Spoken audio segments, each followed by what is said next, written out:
February 8th, it is Wednesday night, 9:01 p.m. here on the west coast of these United States of America. My name is Arthur, and these are our Wednesday night reaction videos, where we take suggestions from you, the audience, and then we react to those videos that you want us to react to. Drop a comment, hit that like button, let me know what's up, who's in here, who's joining us tonight as we jump into what could possibly be a really fun night. Last Wednesday, we had a blast.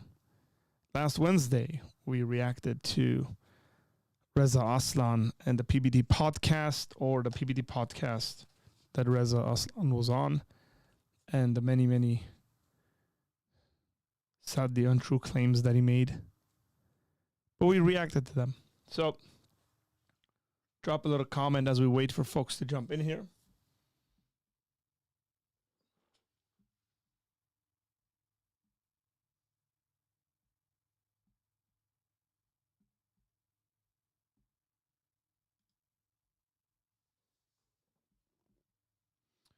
So, Liak, what's up?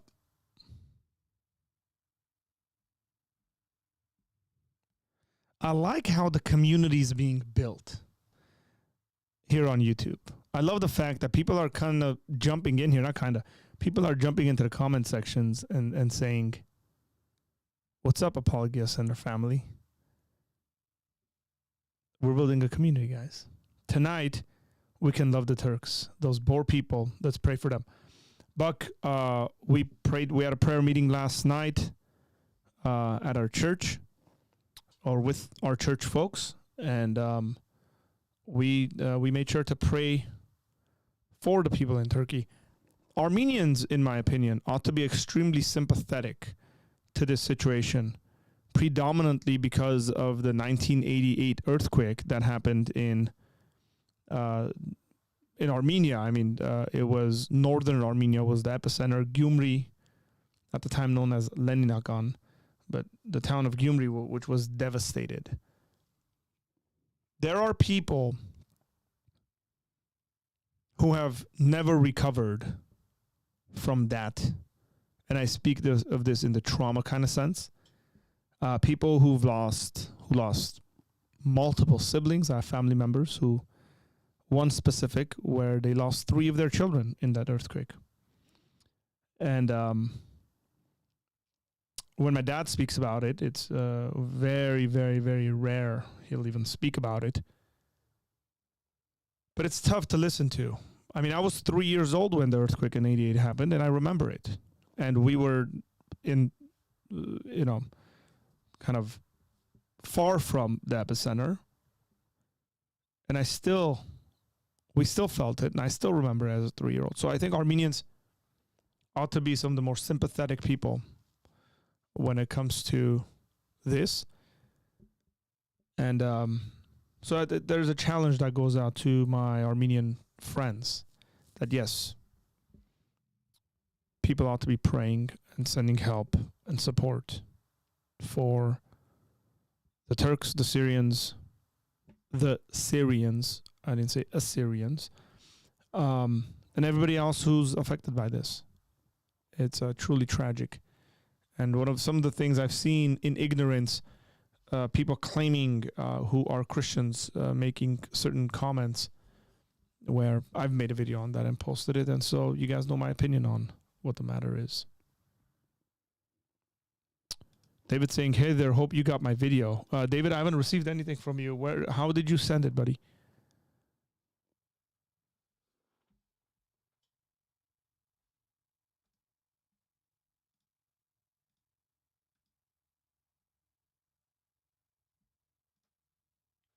I might add, when did you send it? How and when did you send it? Because I don't remember receiving a video. I did not promise my demon story. I just said we're not going to talk about it.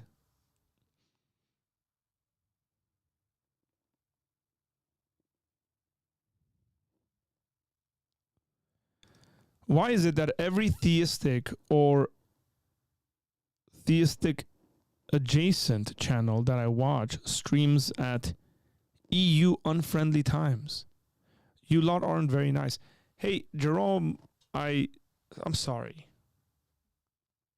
Now, if it so happened where, out of nowhere, I got a very high demand of people watching from the EU, then I would stream at EU friendly times.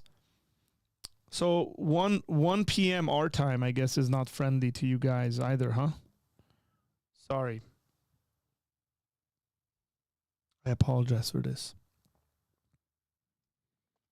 Anchor Church is in the house. That's my home church, by the way, if you guys are ever in the Southern California area, specifically around Burbank, Pasadena, North Hollywood, you're more than welcome to visit us.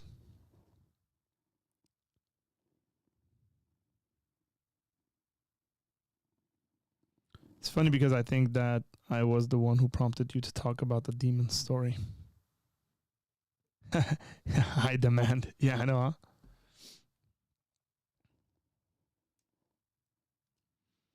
Well, if there was like 20, 30 people and they were like, hey, we'll consistently be on.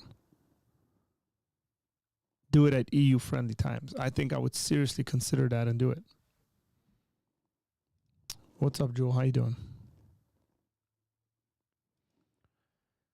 Do you think people not liking the Turks will last several more generations? Anyone changed with the younger generation? I think there has been a change with the younger generation, especially within the Christian sphere of things.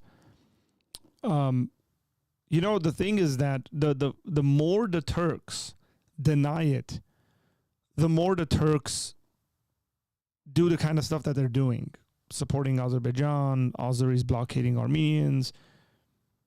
The more they celebrate this stuff in their country, even though like globally they'll come out and be like, there was no genocide. And then you'll see them like on their channels and stuff like publicly saying, yeah, we should have killed all of them. And it's like, I thought it didn't happen. So the more they do stuff like this, the more difficult it's going to be for people to say, hey, we forgive and move on and stuff like that. So I would say it's got to start with Turks repenting. It's got to start with Turks saying they're sorry and they were wrong. It has to start there. I think generally speaking,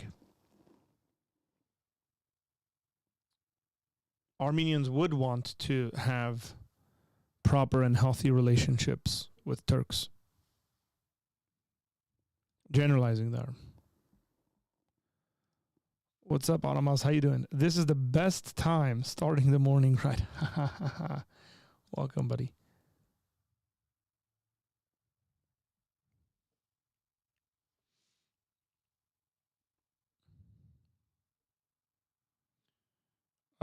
What are you supposed to be reacting to at these times?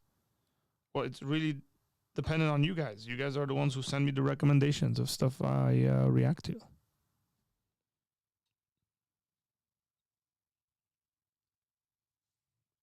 What happened? David said he sent me a video, but I never received a video, and then he hasn't commented. So even the Greeks hate the Turks too. Why is that? Because they committed genocide against the Greeks as well, and the Assyrians. I mean, the situation in Artsakh is almost exactly the situation in Cyprus.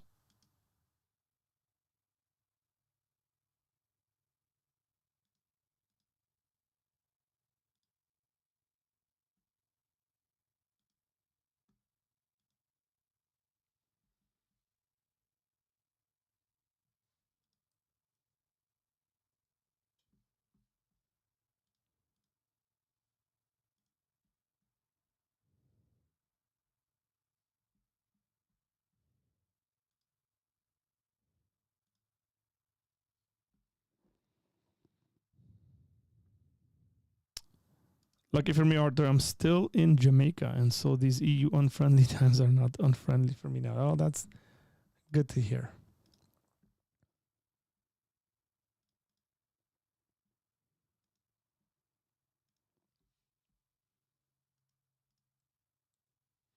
It is also very unfriendly, not just EU folks, by the way. It's very unfriendly for East Coast folks here in the United States. It must have blocked my message because it was your email. Are you sure you spelled it right? info@apologiacenter.com. It's info@apologiacenter.com.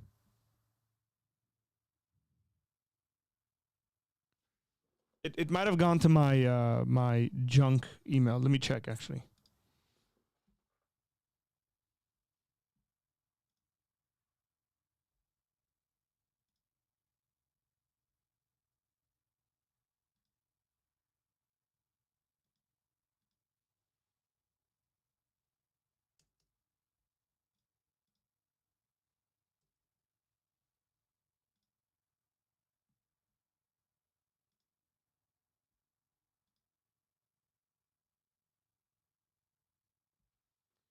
No, I never got it. Who's your team for the Super Bowl? So I'm not an American football fan, but I would want the Chiefs to win. It's the Chiefs, right? That's what they're called. Kansas. Now ask me why.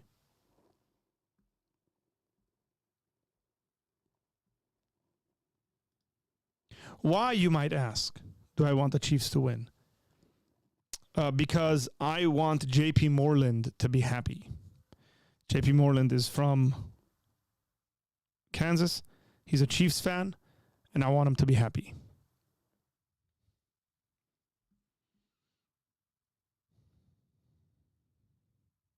Can you react to cat videos?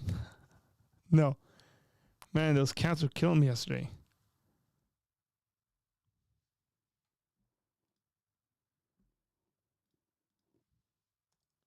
I found out that I'm a lot more allergic to cats than I thought I was yesterday.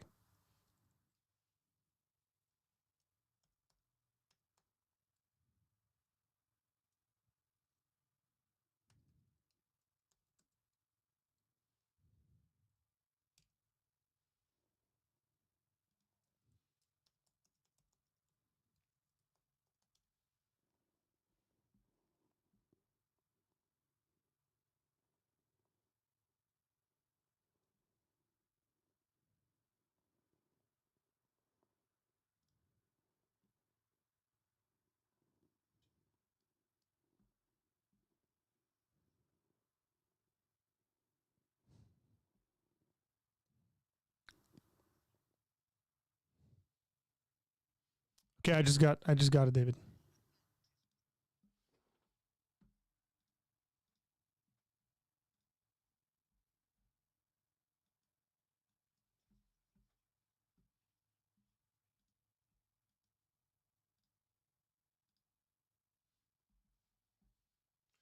You want me to get all crazy philosophical today?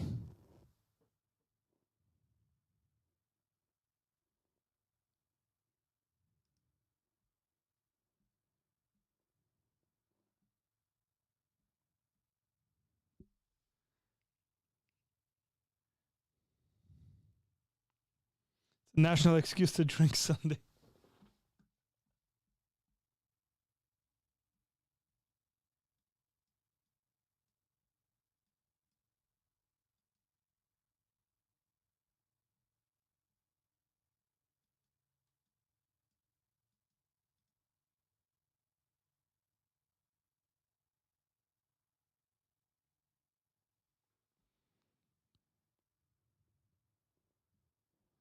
Uh-huh.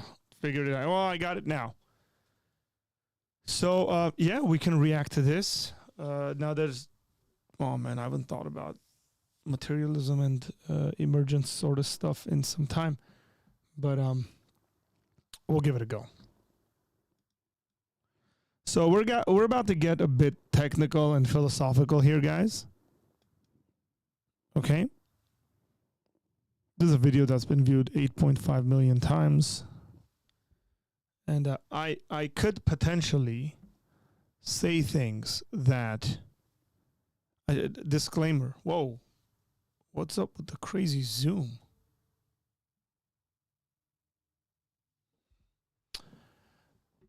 I don't like this. Okay. I could potentially say stuff that's wrong. I mean, philosophically incorrect. Okay? But I'm working on having a couple of guests on, and a couple of them have already said yes. We're just figuring out the dates. And at least one of them, we will be talking about some deep philosophy, and hopefully a number of others that we can discuss things of this sort. Metaphysics, the mind, consciousness. You get it, right? So if you guys are ready, there's 9 of you guys in here. If you guys are ready, drop the number 1 in the comment section. Here we go. Come on now. Let's see you guys. You guys ready for this? It's a fun video. No need to worry. I'm just saying. Disclaimer, you know. David's ready. So this is David's recommendation. David, thank you very much for emailing this. And looking forward to diving into this video. Hopefully my software just went through a update. Hopefully there won't be any kinks and issues and stuff like that pop up as we do this stream. Everything's fine so far. I was having some issues when it came to playback. So here we go. Ladies and gentlemen, we're talking about how stupid things become smart together. Emergence. An ant is pretty stupid. It doesn't have much of a brain, no will, no plan. And yet, many ants together are smart. An ant colony can construct complex structures. Some colonies keep farms of fungi.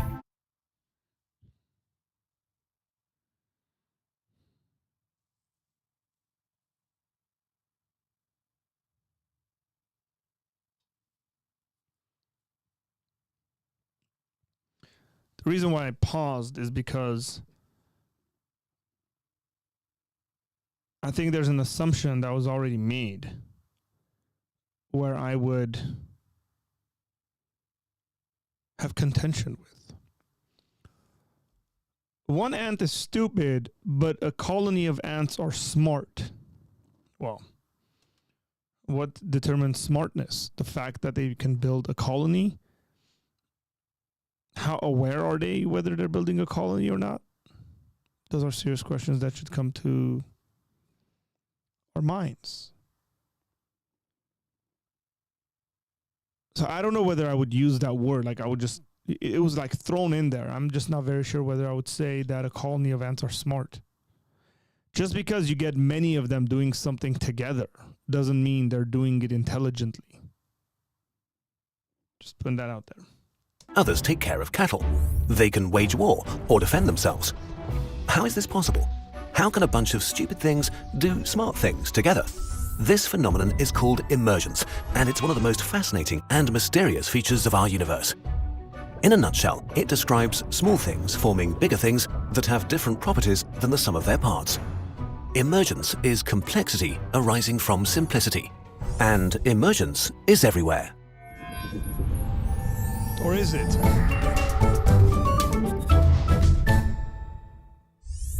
Water has vastly different properties to the molecules that make it up, like the concept of wetness. Take wet fabric. If you zoom in far enough, there is no wetness, there are just molecules sitting in the spaces between the atoms of the cloth. Wetness is an emerging property of water, something new, only created by a lot of individual interactions between water molecules. And this is sort of it. Many things interact under a certain set of rules, creating something above and beyond themselves. It turns out that more is different. This different property is itself a new thing, and that new thing can couple with other new things to repeat the process. You can imagine this as layers stacked upon each other, every layer made from more complex parts. Atoms form molecules, molecules form proteins, proteins make up cells, cells make up organs, organs form individuals, individuals form societies. But how can something be more than the sum of its parts? How do ants form the sort of cloudy entity that is a colony? By following a rule set that produces order through chaos.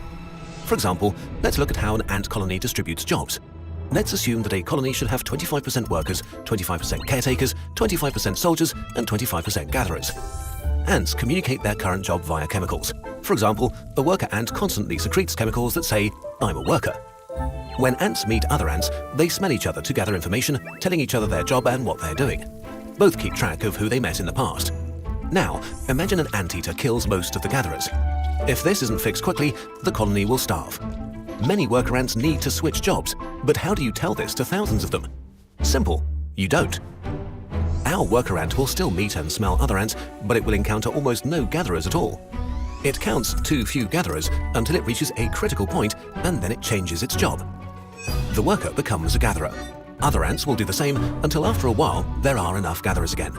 The balance is restored all by itself. The actions and interactions of an individual are random. You can't plan which ant will encounter which other ant, but the simple set of rules is so elegant that a colony's many operations emerge as a consequence. On an even more fundamental level, hundreds of millions of complicated molecules interact to maintain a robust and amazing structure. A being with vastly different properties than the sum of its dead parts emerges.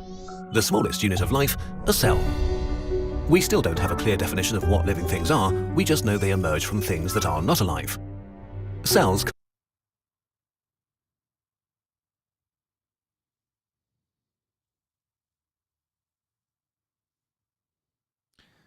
My issue with videos like this is generally things like, it's all the assumptions that go into it, right? Like, so this is assuming materialism. Like, we still don't have a good definition of what living things are. But we know they come from non-living things. So you got to assume a whole worldview for that to be true. It's like, you want to assume that, that's fine, but don't act like everybody agrees with you. Combine and cooperate. They specialize and respond to one another, and over time, we develop into complex organisms with remarkable capacities. Your arms and legs and heart are an incredibly complex and complicated system made of trillions of individual stupid things. And yet we breathe, digest, and watch YouTube videos. How do your cells know what to do? I mean, look, like the heart or the arm is not stupid. Like, to call it stupid, it is a non-intelligent sort of thing. I mean, you can't call it smart or stupid. Right?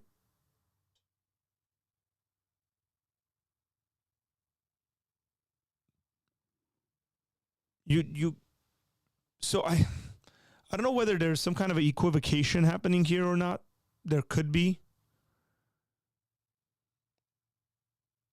It's like, oh, your organs are stupid. They're not the sort of stuff that have intelligence. They never will have intelligence. My heart will never have intelligence. My left pinky will never have intelligence. No matter what. Atoms will never have intelligence. They have functions. Right? Like, so without intelligence is stupid. Well, stupid assumes that, I don't know, it's like, it's supposed to, at least maybe in my understanding, in my understanding of the way we're using these words, we call people stupid at times, but people are capable of intelligence. These things are never capable of intelligence, right? So I wouldn't say the ants doing whatever it is that they're doing is out of intelligence. I think the ants doing whatever they're doing is out of a function. Like, they've been created to function that way. Oh, they've spent 4 minutes out of a 7-minute video talking about this. I'm very curious to see where this goes. So let me just continue. Think of the pacemaker cells in your heart. Billions of them need to send out an impulse just at the right moment to collectively create a heartbeat. Okay. Our cells exchange chemical information with their neighbor cells to see what they're up to and then decide what to do.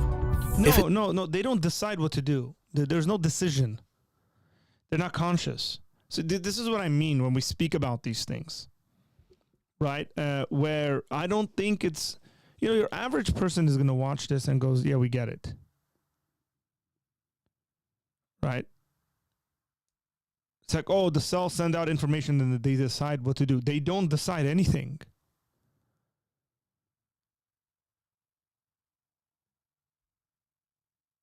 They just do. They are pre-programmed to function a certain way. And if certain things aren't the case, then they will function a different way. And maybe there's like a set of whatever, 2, 3, 8 things that they have built within them, like a programmer programming a computer to do certain functions or whatever like that. Which leads me to think that this has a lot more to do with intelligent design. That there's a designer behind all these entire thing. But among a lot of cells that are working on the same task, it will start working on that task as well and sync up with them. There is no mastermind giving commands, just single units communicating with their neighbors and acting according to the feedback they get. What about our most important part? What is the thing that asks these kinds of questions? So I was expecting it to go here, and it is going here, and they're going to spend 2 minutes on this question, which is, trust me, not a 2-minute question. Is our consciousness then an emergent property of the cells in our brain? This question is too big and important. It deserves a video of its own. Some things that emerge are hard to define. You can't touch an ant colony, only its parts. It has neither brain, nor face, nor body. And yet the colony interacts with the world. Just like colonies emerge from ants, things emerge from humans, like nations. What actually is a nation? Is it its population? You notice that they're not able to speak about the subject, and all they're doing is just like giving allegories. Like, that's very important. It's like ant colony, and then he like mentions the brain and then just like skips over it and then starts talking about societies. Is it its institutions, its symbols like its flag, colors, or anthems? The physical things it makes like cities, the territory it occupies. All of these things are fluid. Populations change and are replaced. Institutions come and go, cities can be constructed and abandoned. Borders have changed all the time for most of history. And symbols get replaced by new symbols. A nation has no face, no brain, no body. But it's made of intelligent things, conscious things. Are nations not real then? Of course they are. Just like ant colonies, nations interact with the world. They can change landscapes, wage wars, grow or decline, and they can stop existing. But they only exist because of a lot of humans interacting with each other. But not... This has to be a fallacy of equivocation. There's no way you can compare humans and ants. Ants don't wage war. Right? Like the fact that you wage war means free will, it means a concept of war, X, Y, and Z. This is for the same reason why when a whale forcibly copulates with a mate, we don't call it rape. But when a human being tries to do that, it's rape. There are moral parameters. Ants don't have moral parameters. Ants don't have courts and judges. Even the way we speak about ants, queen, whatever, so on and so forth, colony, these are all taken from human experience and projected upon creation. No, I mean, David, I hope you understand what I mean by ants don't wage war.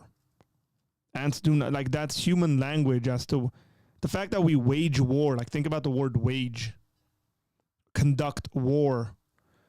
There's a decision-making process that takes place within this whole mechanism where ants don't have that. We call it war because of what humans do, and then we reflect upon that on ants. Just nations. All the complex structures that surround us emerge from us. Even if we don't intend to, we are constantly... We call it non-consensual rape in animals. Come on, man. Creating communities, companies, cities, societies. All of these things are entities that have fundamentally different properties and abilities than the pretty stupid apes they emerged from. We don't know why any of this happens, we just observe it, and it seems to be a fundamental property of our universe. It may be the most beautiful and wondrous property of our universe.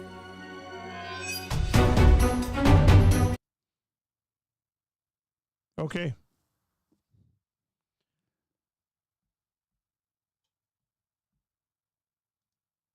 I don't know whether there's much for me to say. Could be that it's late and I haven't thought about this stuff for some time. David, when you say things like, "Oh, we call it non-conceptual," what was it? What did you write here? We call it non-consensual rape in animals. Is it right or wrong? Because rape is wrong all the time. And what does consensual rape look like, by the way? To call something non-consensual rape.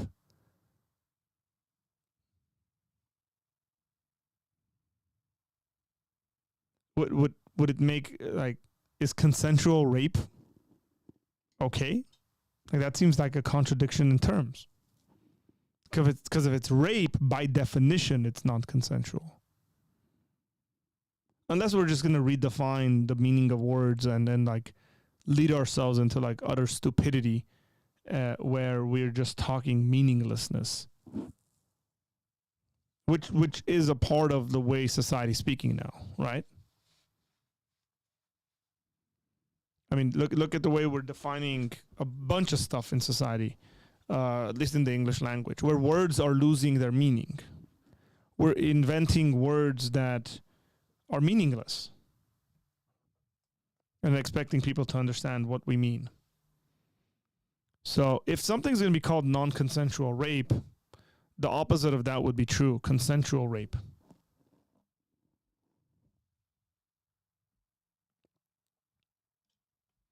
It was a mistype. Non-consensual sex is rape, and rape on a personal level is wrong. Sometimes things that are wrong also propagate species.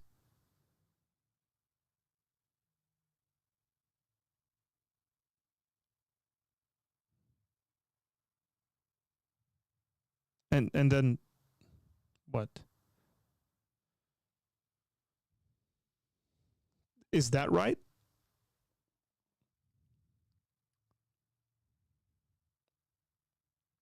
Is it right to propagate your species by murdering and committing genocide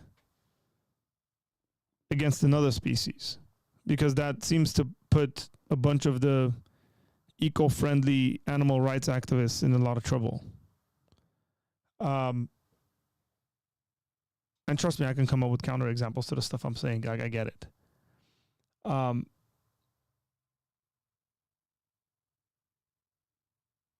If the propagation of your species is the ultimate goal of survival, then morality becomes extremely flexible. So notice the question I said was, when a human being rapes another human being, it's wrong, always wrong. Unless you're going to tell me, no, it's not. Then I would disagree with you. It's always wrong. But when a whale does it, the whales, right? Like, to say whales, to project human terminology and morality on whales where it doesn't exist is essentially what this video is doing when it came to ants. And then doing that weird thing about, like, oh, societies are made of humans and nations are made of humans. It's like, correct. Humans are not so humans are not stupid parts like the parts that he was mentioning, like your organs and stuff like that. There has to be equivocation there, man. There's a fallacy of equivocation, I think, in a good amount. A good part of that video seems to be based on equivocation. The problem is going to become when you call them out on that, the response is going to be something like, well, they're allegories, they're not one-to-one correlations. Well, this is too important of a matter to just use allegories and not have one-to-one correlations. So here's David, when you say ants wage war like us, and you probably know a lot more about ants than I do. Are there like military tribunals for ants? They don't wage war like us.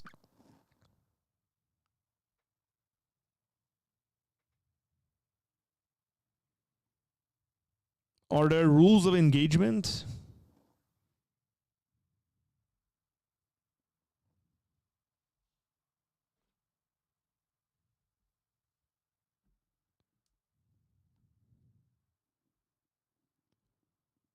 We have limited skills, yet we create societies that require incredible diversity and skill. Correct, we individually have limited skills, but a bunch of us coming together can put our skills together and develop something. Like, I don't know how that even, it's the same kind of property. It's not even a property, I'd argue. Maybe.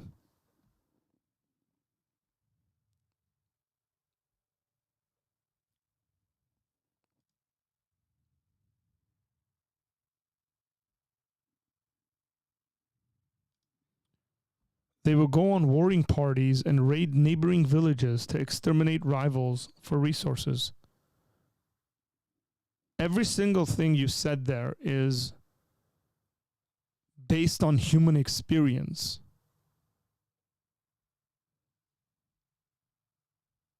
Right? Think about it. Warring parties, raid for resources. Like, I don't think the ants are sitting there saying how we want their resources, because they're not conscious. They do a thing because they do a thing. That's the way they function. It's sort of like, why does the leaf fall off the tree in the fall? Well, you can give a very mechanical explanation of that. The wind hits it. It's more windy. It is dry, and it does not hanging onto the tree, right? Like, if I use that kind of language, like, the leaf is not hanging onto the tree as strong as it was in the summer. None of us are sitting there saying, oh, there's like intelligence behind this leaf in the hanging on part. Notice those are all human language.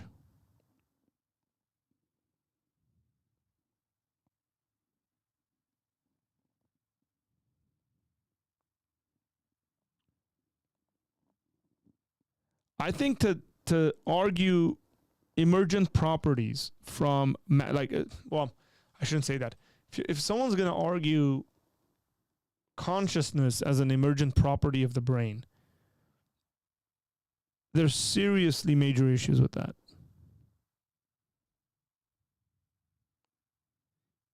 Because nothing in our brain, so like they give the example of like wetness. Okay. So, but okay, let's use pain. Maybe that's an easier one. So when I'm in pain, okay, when my finger, I don't know what it is stung by a bee, right? There is an internal conscious event taking place where I am in pain that is completely distinct from what just took place, being stung.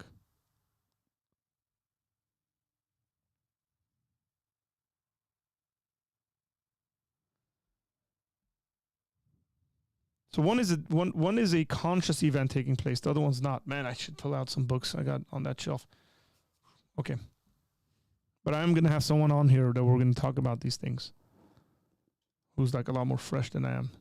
The ants are just following programming. I wouldn't disagree with you, Steve. So then, are ants just moving objects? Where do you think animals go from moving objects to sentient beings? That's a very good question. I'm not sure. The way I would say, I actually think animals have souls. At which level? I'm not sure whether I could give like a definite answer to that. But definitely there are animals that I would say have souls. Where ants, and I wouldn't necessarily say they do. By their function, it seems to me that ants are, maybe predictable is the right word. I'm not sure whether it is.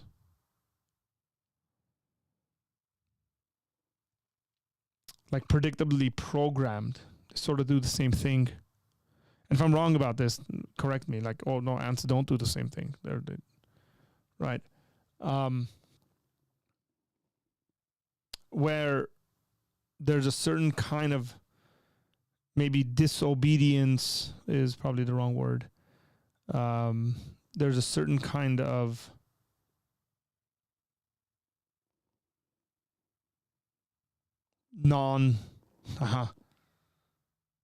what words am I looking for here?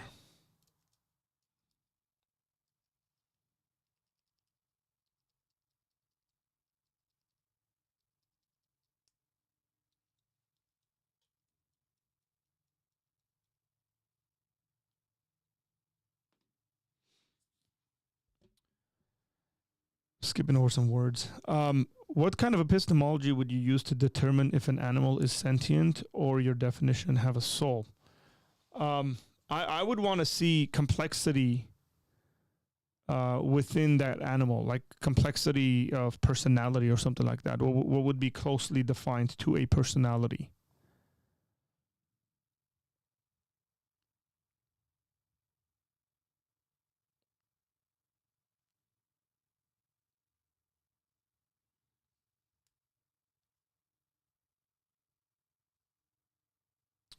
Dr. Ibn Alexander made a case in his book Proof of Heaven and why he should not have had an experience he had with his brain covered in pus after getting meningitis. What?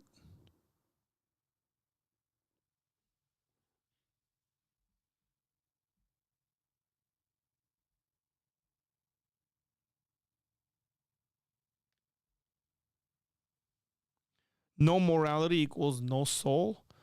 Not necessarily. No, I wouldn't necessarily say that. There are boundless complexity and personality in rodents, so that would like pass your test. Maybe.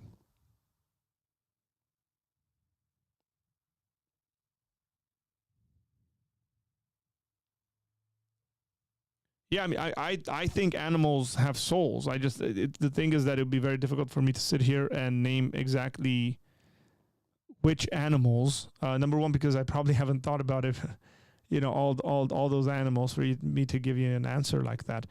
But this is just like commonly held belief amongst philosophers and Christian philosophers, where animals have souls. Now, what a lot of Christians don't think about is that when we say an animal has a soul, we're not talking about it having a human soul.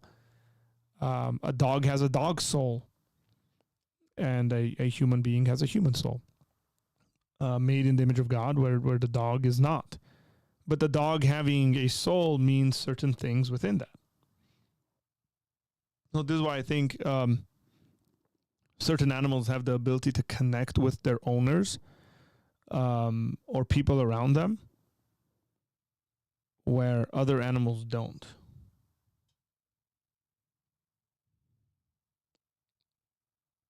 Like I think it's pretty obvious that like dogs could be emotionally invested into with their owners. So the question you asked is, what kind of an epistemology would you use? I just kind of confused with the way you're using the word there. Like, what kind of an epistemology? Like, for me, it's observation. Like, I would observe these things and then say, oh, look at that, man. Like, that dog has built what seems to be at least emotional ties, and it reacts a certain way and it does certain things where an ant doesn't.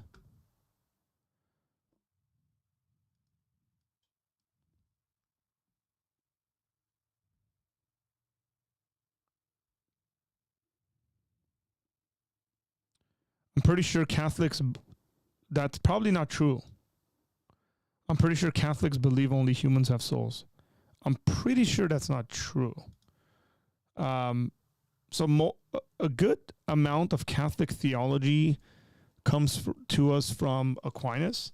So you can just search, did Thomas Aquinas believe animals have souls? Animals in heaven, simply Catholic. Do animals go to heaven? Medieval philosophers. Let's see.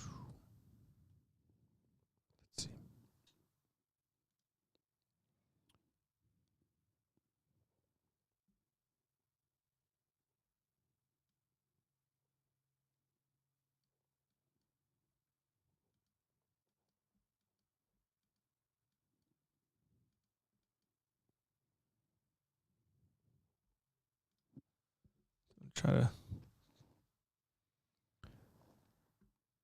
So okay. By the way, a lot of people get confused. Like when you say like animals have souls, they think like animals are going to go to heaven or something like that, which is like all the search thing that just opened up. Like I actually don't think that. I think animals, when animals die, they stop existing. Done. The answer to the first question, do animals have souls, depends, of course, on how we define soul. Ancient and medieval writers, both pagan and Christian, often use terms that we translate as soul, psyche, in Latin it's anima, to refer to, in general, to the part of the animate living creature which sets it apart from inanimate non-living creatures. In other words, a soul was simply a living creature, principle of life.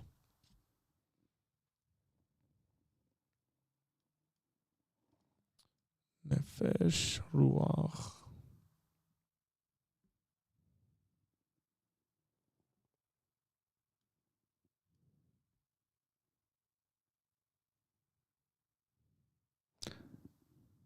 Yeah, it doesn't really answer much here. But I'm pretty sure that's just not true, that Catholics believe that. You can look it up. Someone can fact check me on that, but I want to say that's not true. From the outside, it appears as though you have arbitrarily drawn a line between mammals and insects. Well, it could look whatever way it wants to look. I haven't drawn a line between them. I'm saying very simply as to the way that these certain animals make connections is verifiably, you can say, observably true. They do those things. Well, maybe with the exception of cats. Cats probably don't have souls. And that's a joke, by the way. Where other creatures can't do that.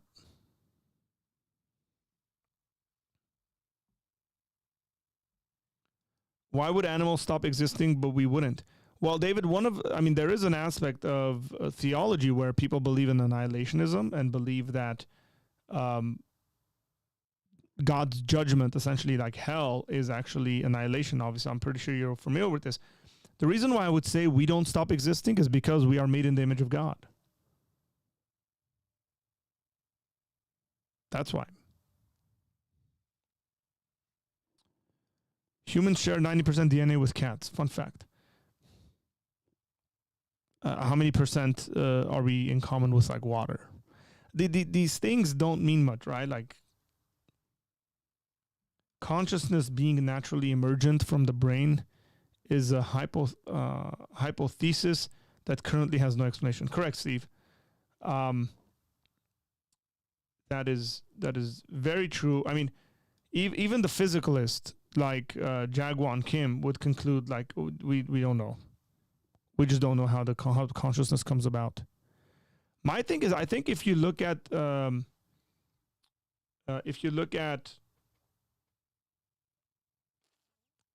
forgetting words.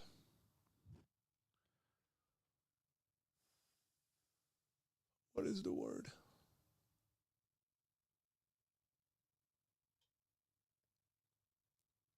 Talk about the brain, huh? It'll come to me.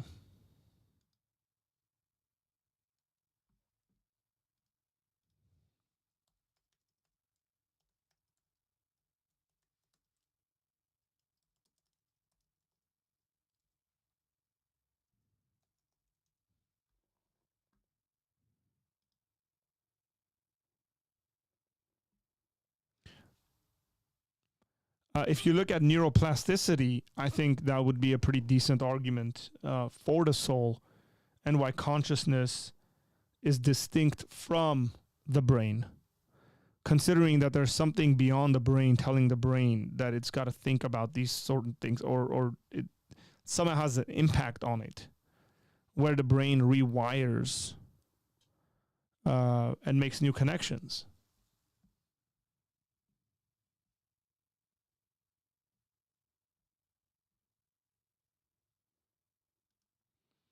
We do not have language or definition of what is consciousness currently. It seems that consciousness is not computational, which I guess could be a feature of a soul. Okay. Pope John Paul II appeared to reverse Pius in 1990 when he proclaimed that animals do have souls and are as near to God as men are. I don't know whether I would say that. I mean, clearly human beings are made in the image of God and animals are not, biblically speaking.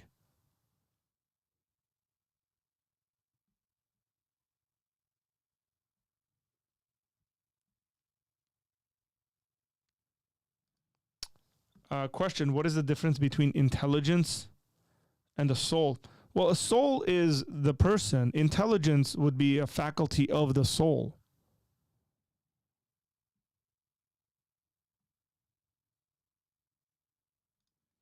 First Corinthians 15, 38, 39 are the only scriptures I see talking about animals and people being different. However, I would have to do a deeper study. No, Genesis 1 very clearly tells you there's a difference between animals and people. What's up, brother? Do you believe in the substantive view of the Imago Dei or vocational? I would say both end.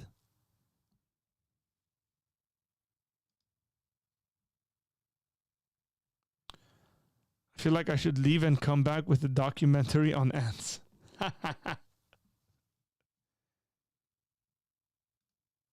You act differently because the brain changed in some physical way. I don't think the evidence points the other direction.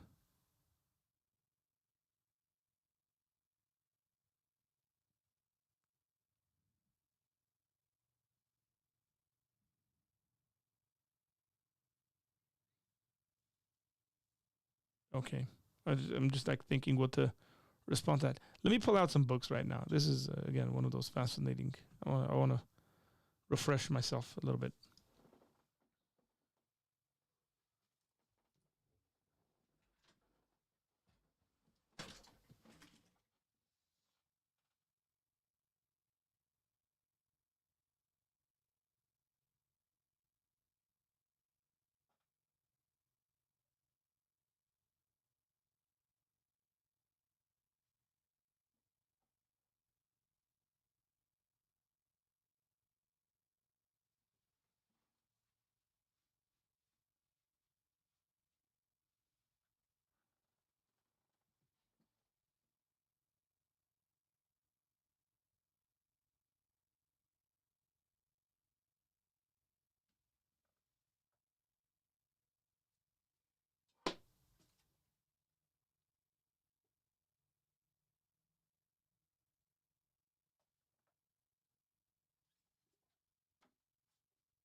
Okay.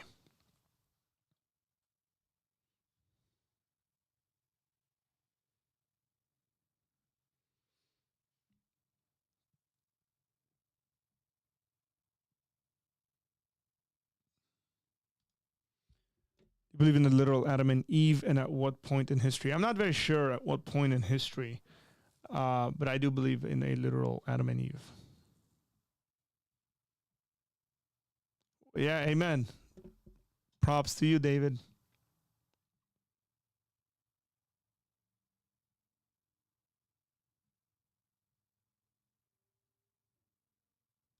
Okay. Let's see. So, Philosophy of Mind, Beginner's Guide. These are the books. Survey of Metaphysics.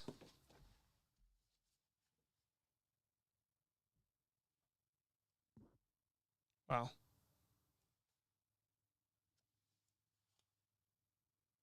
Mind in a Physical World. That's Kim.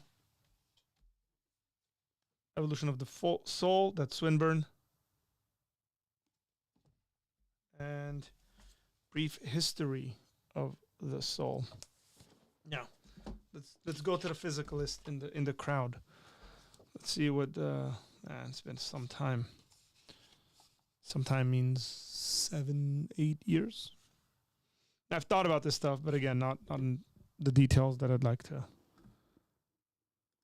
think about. So,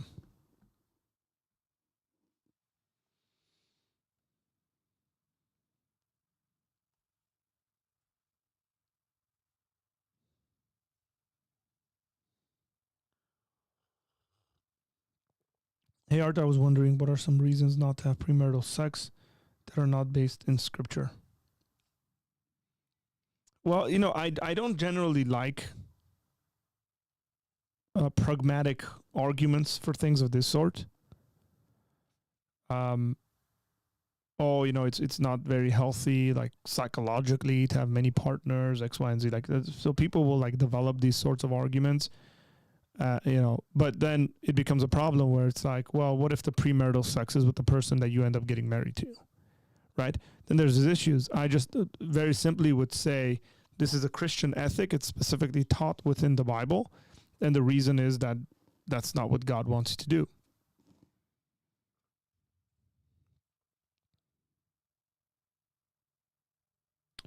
I'm a young earth evolutionist. I believe in natural selection and Darwinian evolution, but it happened in 6,000 to 10,000 years. Are you? I'm not sure whether you're messing with me or not, but okay. It's a weird thing to ask off the jump, but it can come up in a conversation with a non-believing uncle. Then how do we differentiate intelligence from a soul? A dog is just a social creature programmed to be loyal to its pack leader and can work in a group.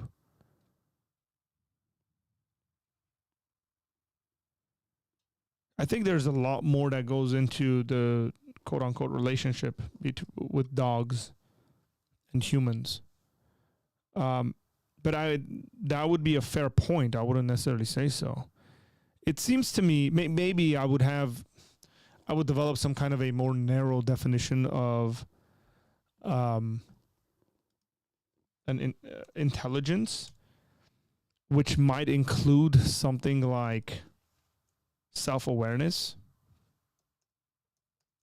I'm not sure.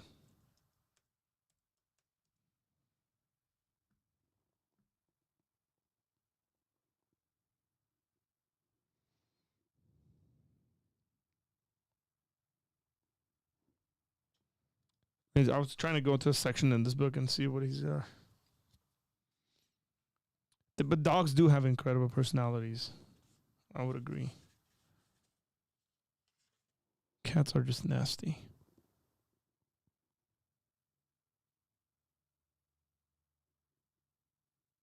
Supervenience argument revisited. That might be the section. 112. Supervenience.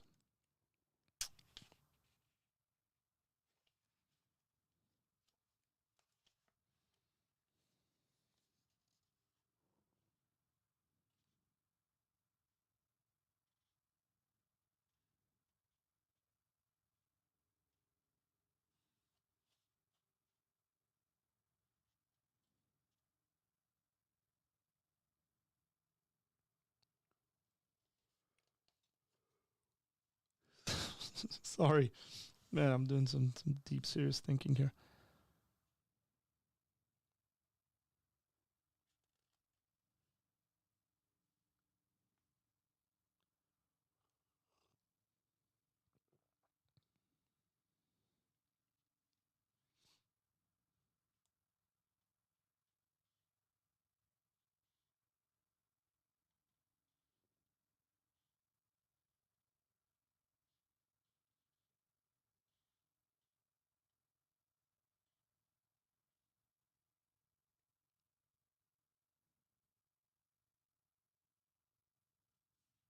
I don't like cats.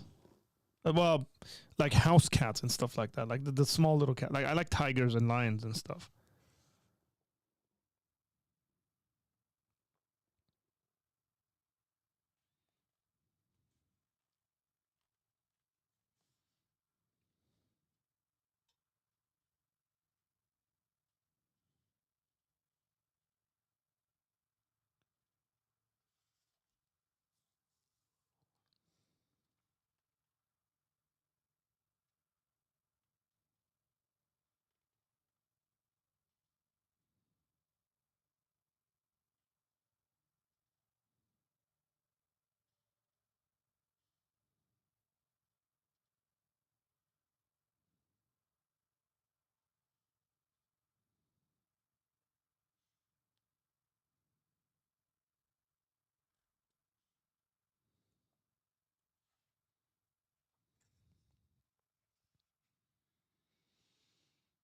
My favorite early church father, man,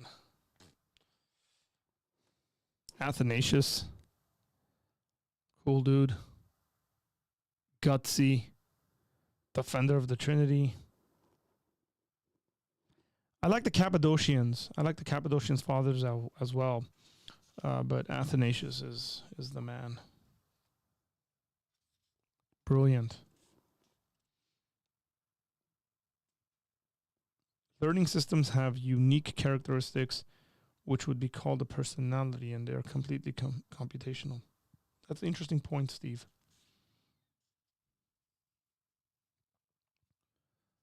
By the way, some people would, I think, qualify something like within like some aspect of the soul as like being free will or something like that, or some not free will, but some sort of a will, which would again be very interesting. Like if you're looking at AI, whether they're man, I want to have some guys on here that are like way more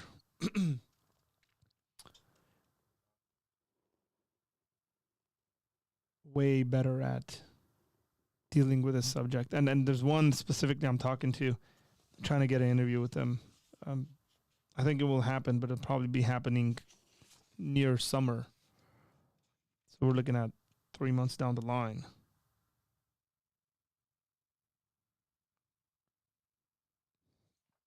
I can't read this on the stream in the sense of like talking to you guys and reading it because it's heavy. Talking about qualia and stuff like that.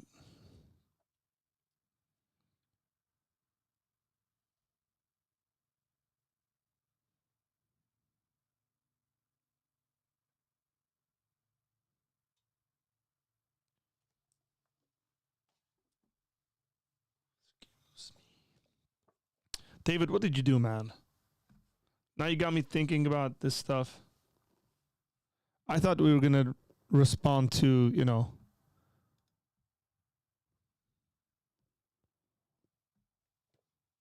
some random silly thing.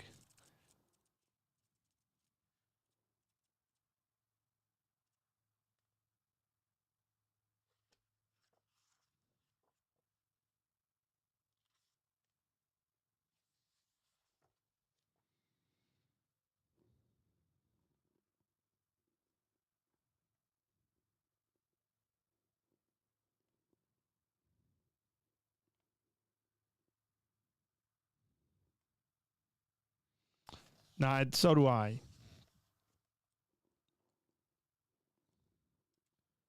Just I need to probably refresh myself on a bunch of stuff. it's always good when you guys say stuff and I'm just like, oh man, like I should know that. That should be stored somewhere in my mind, not my brain. Have you read the essay, What is it like to be a bat by Nagel? That sounds oddly familiar. I've read Nagel.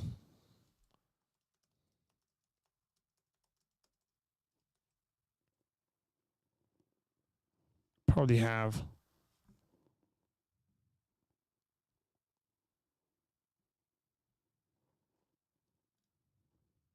Let me see.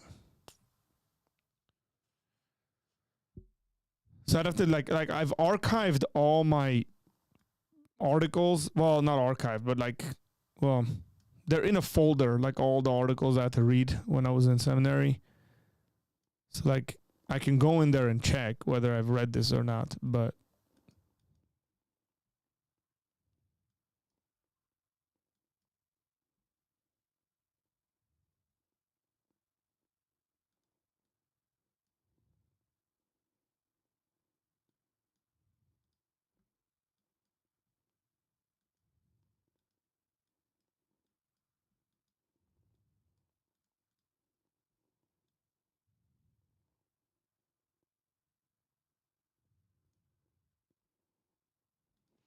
so Nagel famously asserts that an organism has conscious mental states if and only if there is something that it is like to be that organism, something it is like for the organism.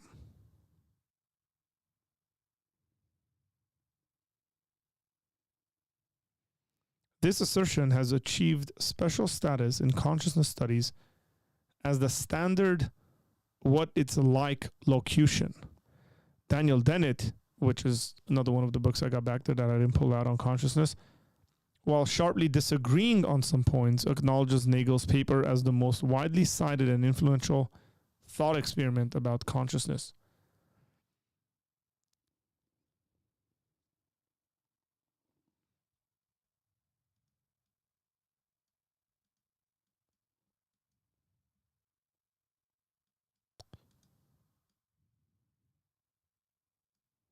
Okay, we know he's a materialist. Relax.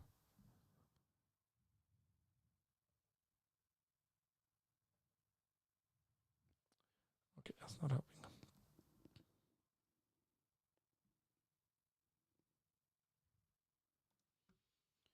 I think free will may be the one thing that humans have over animals and definitely computers. That's very clear. Yeah, and it would be easy, and some people do, where they say free will equals soul, and animals don't have souls. I think we can say stuff like animals have a very limited will or something like that.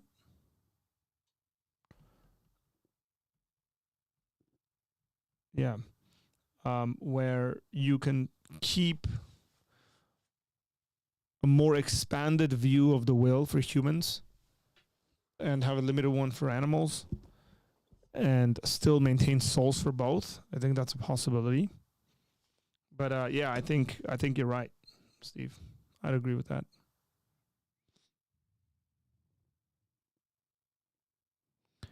I bet I'm the only one to remember Soul Train. You're not. You're not. I remember Soul Train. It was still on. Man, when was it? Saturdays. I want to try to remember the channel. Saturdays, I think. Saturday mornings. This is when I was like in high school. So 2000 to 2003, 99 to 2003, I think. I think Soul Train was on Saturdays at like 9 a.m. or something like that. I think it was on Channel 5, something like that.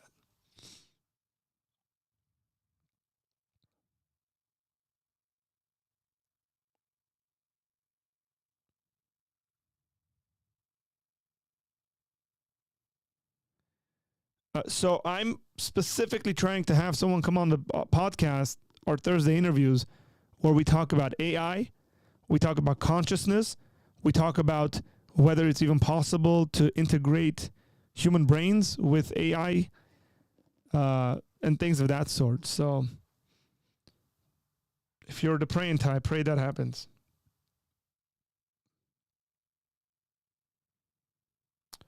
Well, okay, Henry. Animals can't do anything outside of their programming. They can't leave the boundaries they are programmed with. Well, the same thing could be said by humans.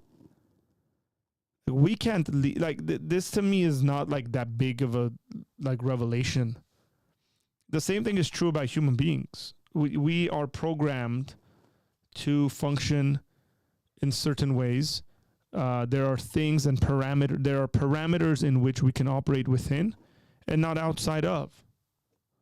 So for example, we can't fly. We cannot be at multiple places at once at the same time in the same way. So yeah, I mean, I wouldn't say this is any different. Hi, Ashken, how are you? Good to see you in here. I feel like cats have free will. They are wild and independent. They are also jerks, by the way. All the cat people are getting mad at me. They have a set of parameters that they are adhered by that separates us from them. Weekend morning Soul Train, bro. Am I right? Did I get my Soul Train stuff? It was on Saturdays, wasn't it? And the guy hosting it, I think, was like on CSI. He was on one of those CSI shows later on.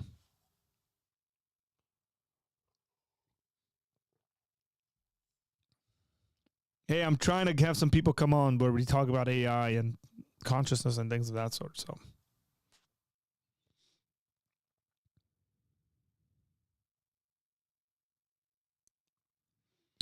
So David says, most likely, but there will soon be a time where AI is capable of building better AI than humans.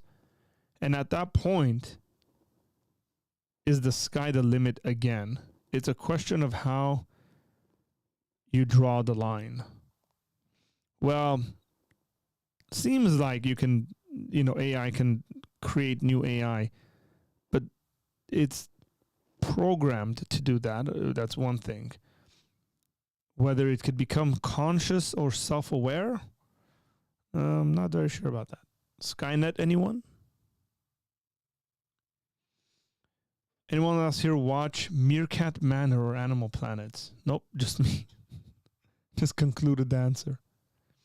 Whatever, I'll stop talking. There are too many topics being thrown around now.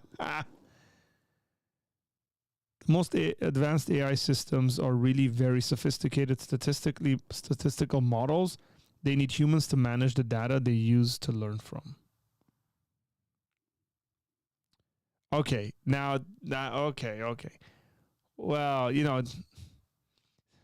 just pulled a fast one on us. I watched the original Soul Train in the 70s when Michael Jackson was 10 years old. Sundays after American Bandstand. Well, the Soul Train I watched was still the Soul Train. The Soul Train, right? So I don't know about original, like it's a continuation of it. I'd still say it's the original. Whatever. You're better than me.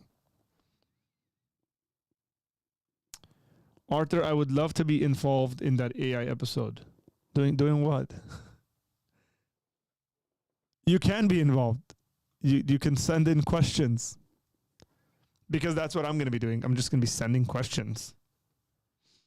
So these are philosophers that I want to have on and pick their minds about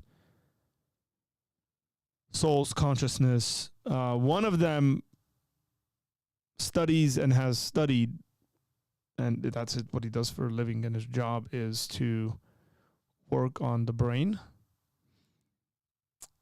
So they do studies on the brain. So that's partly why I want to have him on. And then the other one does quite a bit of work in metaphysics.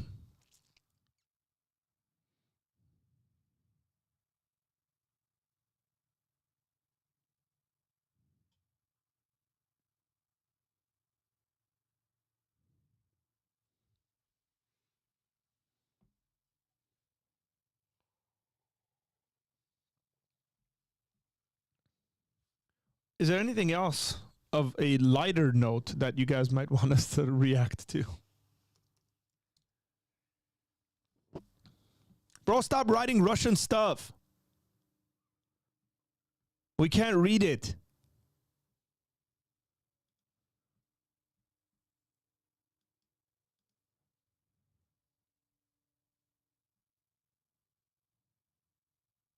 Not better, just older Soul Train.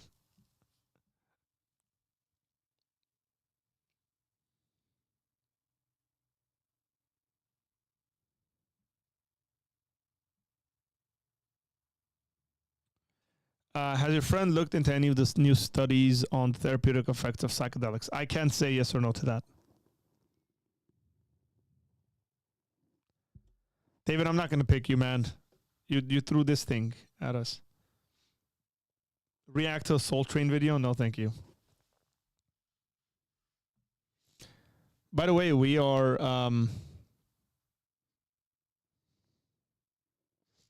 let's see. We are at 3,594 subscribers. We are 6 subscribers away from 3,600 subscribers because 3,594 plus 6 is 3,600. That's why we're 6 away.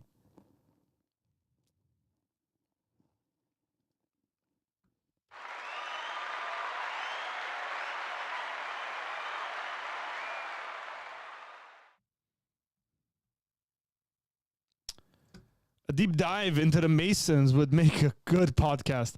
Maybe an ex-Mason exposing their rituals, God, demons, etc. I bet it would go viral. I'll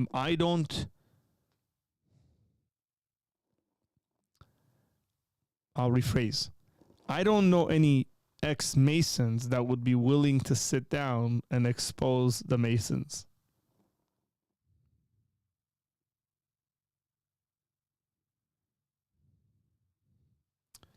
It's a good question. You should ask them. Hey, when we're having that interview, you should jump on in here and ask him that question yourself.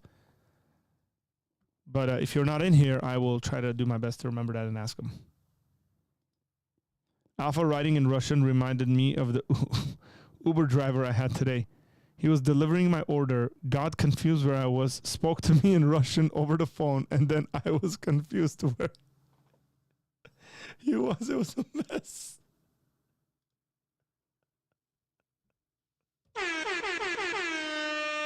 That is hilarious. He got confused and started speaking to you in a different language.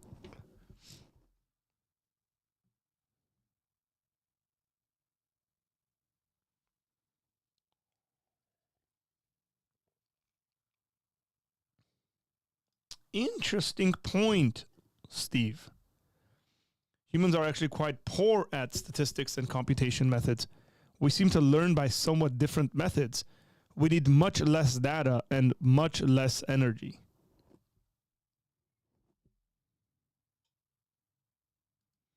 Would you be willing to interview a Mason? A current Mason is what you're asking. Is that the question you're asking?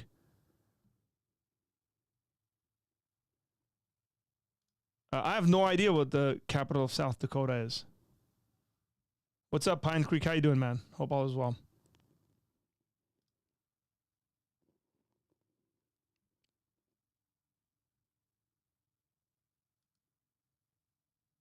I could ask a customer of mine if he would drop in.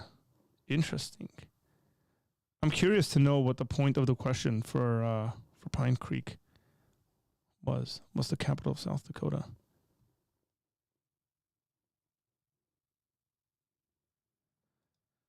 Which country would you consider the number one friend of Armenia? Probably France.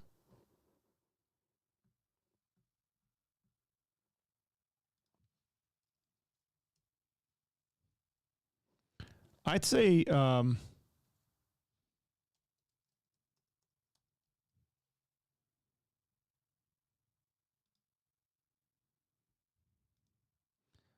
was going to say Uruguay.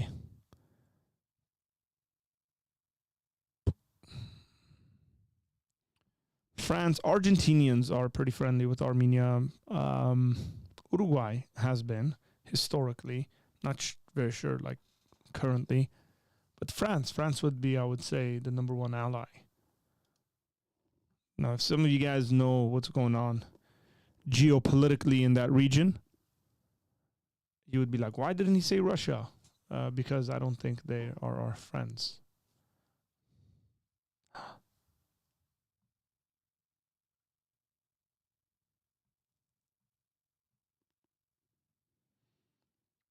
So I would, the thing is that it wouldn't have, it would, if it's going to be an interview, it's going to be have to be like an hour-long interview.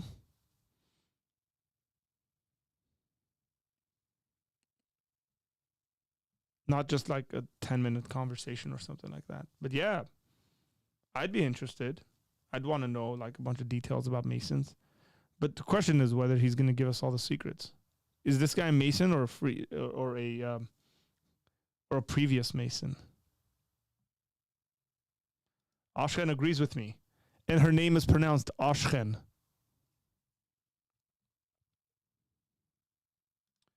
Masons swear to secrecy. I don't know how much info they can actually give out.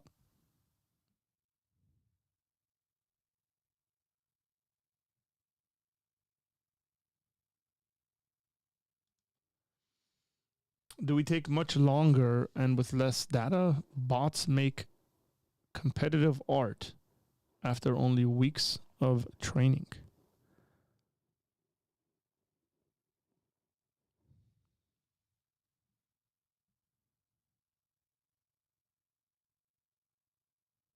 Got a Mason for you, bro, but he just kicked a meth addiction. He'll talk. Well, look, the thing is that you can find a lot of Masons. Like for a while, it was like a fad for a bunch of people to become Masons around my area and surroundings. But that doesn't necessarily mean they know what they're talking about, right? Like you want someone who's like knowledgeable on the subject.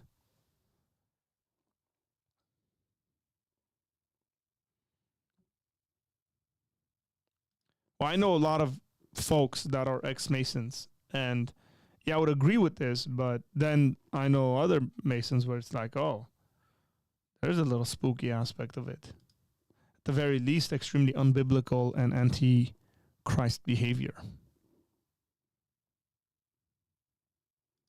The thing about a professional artist is they may have become a master in their craft over the course of their life, and you ask them to draw you, and you get an anime portrait back.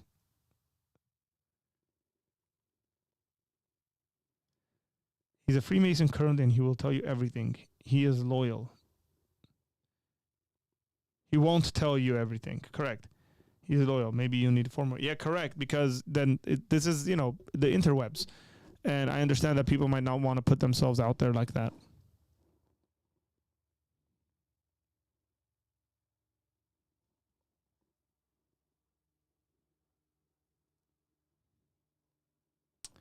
Very interesting example.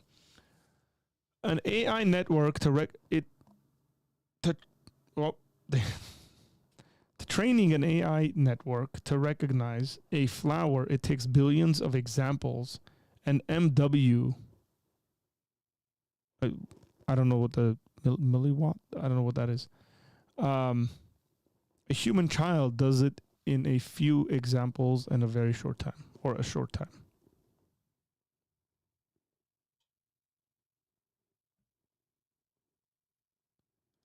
Joe Rogan and Jordan Peterson, all hell's gonna break loose. Video is under 8 minutes.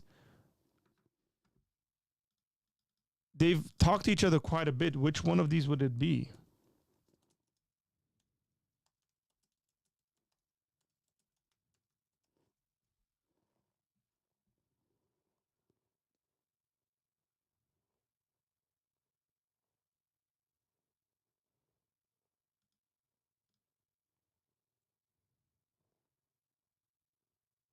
Oh, the video is called Joe Rogan and Jordan Peterson, all hell's gonna break loose. Uh-oh.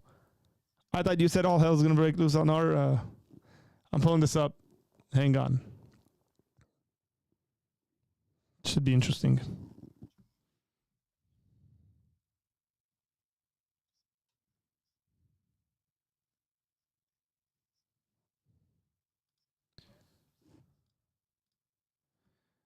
This is a crazy. There's a YouTube series called Mormon Temple of Doom that follows an ex-Satanist turned Mormon turned Mason turned Christian.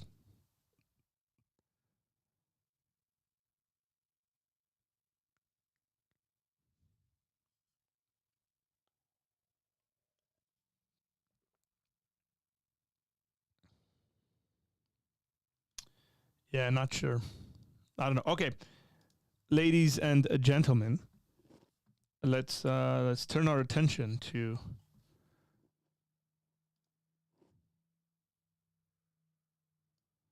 these two gentlemen.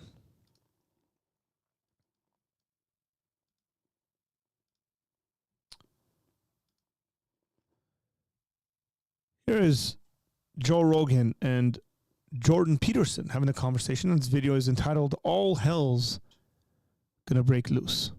Let's check it out. Something that marks you out from the norm, like a tilt towards autism, because a lot of the people, it was just released with the Tavistock staff. You know, the Tavistock closed down in the UK. That was the big gender surgery performing institute in the UK. How is that closed down? I'm gonna give props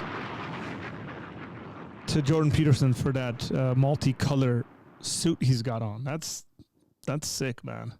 It's nice. What happened? Government closed it down.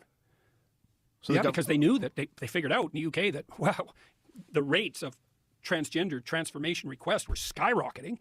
And even the people at the clinic knew that they were rushing people along the transformation pipeline way faster than they should have without proper clinical evaluation. There's 1,000 lawsuits out against the Tavistock in the UK now. 1,000. Out of, I think, 30,000 transition processes. So what is the difference between the way the UK is processing this versus the way we are? Well, we're still where the UK was 3 or 4 years ago. We haven't woken up to the fact that, you know, all hell's going to break loose on this front with people like Chloe Cole, you know, launching lawsuits. That's the only thing that's ever going to stop this. Lawsuits, absolutely. Yeah. Or So yeah, I've heard about this. I actually think this is true. I think what's going on with like young people transitioning and the whole surgeries and doctors saying yes, telling parents do it, and the kids go, yeah, sure. This is how I feel. I think when some of those kids hit, maybe even a good amount of those kids hit, teenage years and adulthood and stuff like that, they're going to go absolutely berserks at what was done to them, and they're going to sue. I think we're going to see a lot more of this stuff. jail sentences. So, like, it's absolutely appalling. This is part of the reason that I felt like I've been at war for like 6 months. It's so crazy that what you're saying here, although it's backed by the literature, it's obvious you have an expertise in this area, that this is labeled as transphobic. This is a transphobic Well, it's even worse than that, you know, because the data, and this was known, let's say 10 years ago before this all became an issue. Ken Zucker in Toronto, he was the world's leading authority on transgenderism. You know, he divided it into two parts. There's the autogynephilic types. Those are the guys who get sexual kicks from dressing up in women's clothing and then go do drag queen story hour. Say, well, we're just, you know, pristine and pure. It's like, no, you're not. You're getting a sexual kick from dressing up in women's clothing. And let's not bloody well forget it. And you can't even say that now, but every clinician worth his salt knew that for decades. And then there's another subpopulation, and those are usually... Jordan Peterson just straight up dropped the bomb here. He's essentially saying that these people that are doing the story time, drag queen, dress up kind of stuff are getting sexual kicks by dressing up that way and hanging out with little kids. Read between the lines. He said it. Gender non-conforming kids. And, you know, like a conservative skeptic might say there's no such thing. It's like, no, there is. So your typical gender non-conforming kid would be, this would be the perfect target for this, would be feminine boy or a masculine girl who's high in trait openness, so has kind of a mutable identity, who's also high in neuroticism. And there's lots of kids like that. And so they don't fit in that well with their peer group. You know, they're tomboy girls or feminine boys. And then if you track a lot of them, some of them develop body dysmorphia. They're not very happy with themselves at puberty because they don't fit in. But Zucker showed very clearly, he ran the transgender treatment clinic at CAMH in Toronto for decades, and he was one of the world's leading authorities in terms of publication. I think he was the editor of the lead journal for years. They just took him out in Canada, fired him and disgraced him. And he battled on the lawsuit front for like 10 years and was eventually vindicated, but he didn't have a political bone in his body. He was a clinician through and through, you know. He wasn't playing political games, documenting autogynephilia. That was just clinical reality. Now it's become verboten to even suggest such a thing. Oh, there's nothing sexual about this. It's like, yeah, right. You're dressing up in lingerie before your mirror at home, tucking your dick between your legs, imagining you have a vagina. Hide your kids, hide your wife. Okay. Let me know, by the way, when there are videos that have certain kind of words in there, so I can at least be prepared for it. But okay. Yeah, for a sexual kick. Oh, there was nothing sexual about that. Yeah, right. Bloody absolute liars. Now, then you have the kids who don't fit in on the gender front. That's a different pathway. But with them, if you leave them alone. It seems like he's a lot more sympathetic towards people who genuinely and authentically have gender dysmorphia, right? Who aren't comfortable in their bodies, versus the other type he's talking about. So do no harm.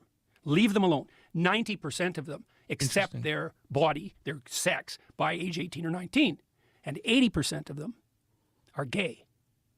So what that also means is, and the gay community is going to wake up to this sooner or later, is that most of the kids being sterilized and mutilated are gay. 80% of them. Wow. So I don't see how the LGBT alliance is going to hold up under that sort of reality. So, yeah. It's going to all collapse. Sure, what a crazy and situation. Here, let's add something equally ugly to it, since we haven't gone far enough yet. So here, we'll do a little bit of arithmetic. So a while back, Disney executive mentioned on video, this is when Florida went after Disney, was all when this was happening. She came out and said, I think she was head of domestic programming for Disney. She said, well, I have 2 children, 5 and 7. One is trans and the other is pansexual. And I just thought mathematically right away, it's like the chance you have a trans kid is 1 in 3,000. That's not a very high chance. And let's say the chance that you have a pansexual kid is the same, whatever pansexual means. I don't even know how to calculate those odds. But whatever that is rarer than trans, because no one ever even heard about it until 5 years ago. So the joint probability that you have a trans kid and a pansexual kid is 1 in 9 million. The odds that you're a pathological narcissist sacrificing your own children to the glorification of your compassion is 8,999,999 to 1. So, like, do you have a trans kid and a pansexual kid, or are you a devouring mother? Well, you can look at the odds and decide for yourself. Jesus. Oh, yeah. Oh, I think he's right on this. Like, if you want to be, it's very interesting to me. Okay. And I try to be as unbiased as possible when I speak about and think about these things. So let's just like throw out a random scenario, but not so random because I've seen it. Gay couple adopts a kid. Random kid. And the kid is trans. And I sit there and I look at that and I say, what were the chances that you would have randomly adopted a child and that child ended up being trans? Is that more likely, or is it more likely that you adopted a child and conditioned this child to think a certain way and to take on a certain identity? For me, just like basic deduction, I'd say the second one is more likely, clear as day. That's the sort of argument he's talking about. It's like, what are the chances of you having a kid that is trans? What are the chances of you having 2 kids or more than 2 kids that are like trans, pansexual, bisexual, X, Y, and Z? I say this, and this really came to the forefront when I was having a conversation with a friend who was a former homosexual and had become a Christian when he was 30-something years old. And he was in his 60s when we were having this conversation. And so I asked him, like, hey, kind of tell me about your journey. Tell me about your story. Kind of how did this evolve and take place and stuff. And one of the things that he shared with me was, it essentially started with a bunch of boys when he was in middle school experimenting with one another. And then like a bunch of them ended up becoming gay. And then I found out that, like, through him telling me his story, that his sister is gay as well, is lesbian. I was like, what are the chances of that? Or is it not more likely that people in families influence one another and they become that way? Now, I have 3 brothers, and there's 4 of us, and we are different in many, many different ways. But when you look at this stuff from the like when you look at my family, when you look at me and my brothers from the outside, and plenty of our friends will do so, and then they'll say, man, Arthur, you are so much like your younger brother, or he's so much like you. As a matter of fact, there are times where I will find myself saying certain things and reacting in certain ways where I'm like, dude, that's if I heard that without knowing who was inside the house, I think it was my brother. We have, to a great extent, impacted one another to be the sort of people that we are. Right? And that's essentially what Jordan Peterson is going after. Buck says, former homosexual, is that a thing, bro? I'm just telling you, the guy was gay till he was like 35, 36, became a Christian, and no longer has desires for guys. So, is that a thing? Seems to be the case.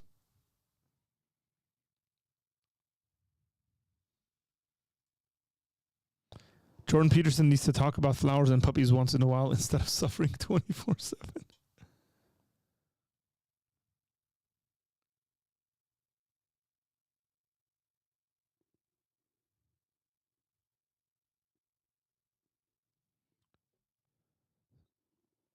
Seems a person raised in a household that doesn't hold to gender norms would make it likely that the individual would grow up open to a different kind of sexuality. Yeah, I wouldn't disagree with that.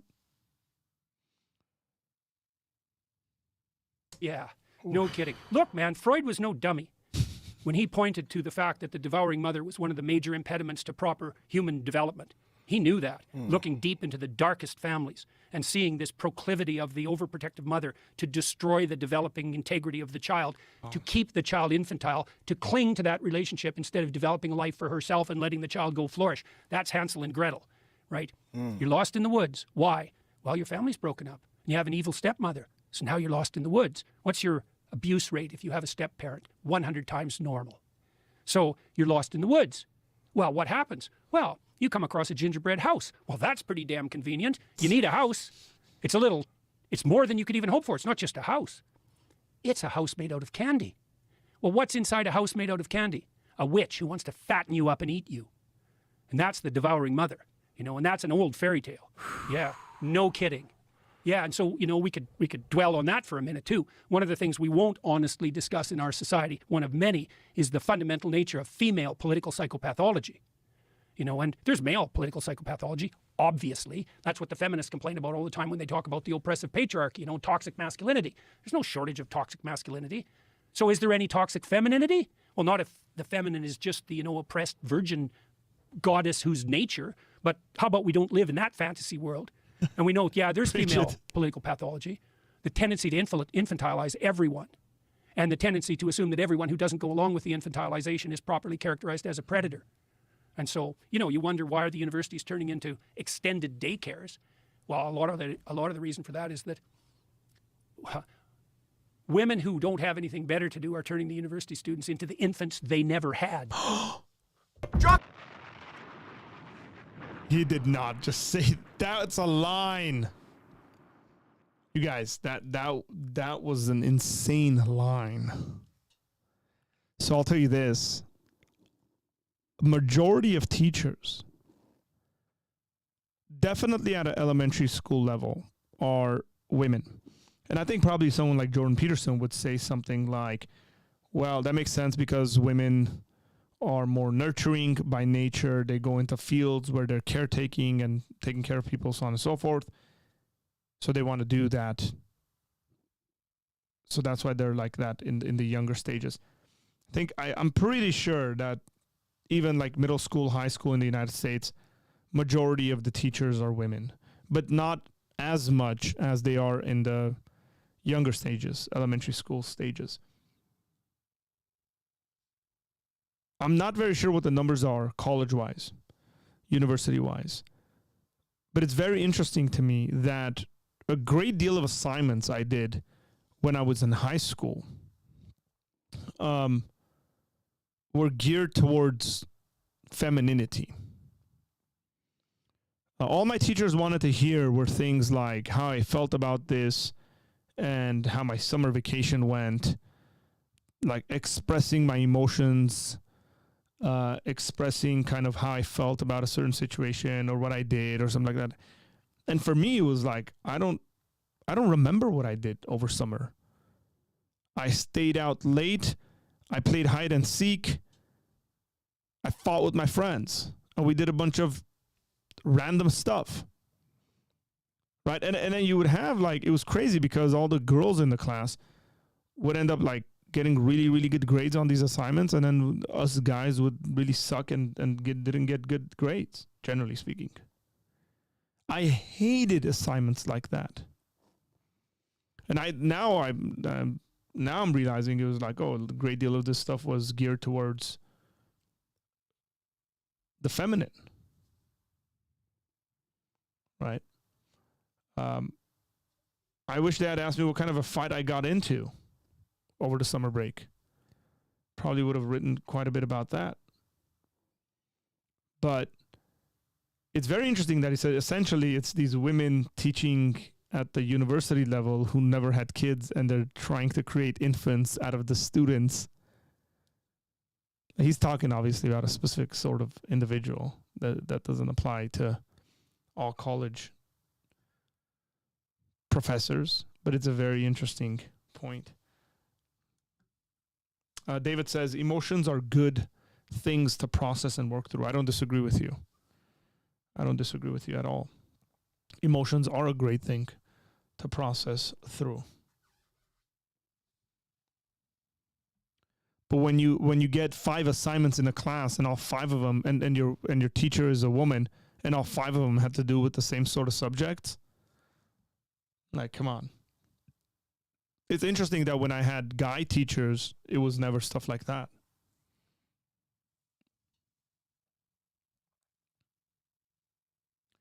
The number of kids claiming they are gay is way higher than it should be.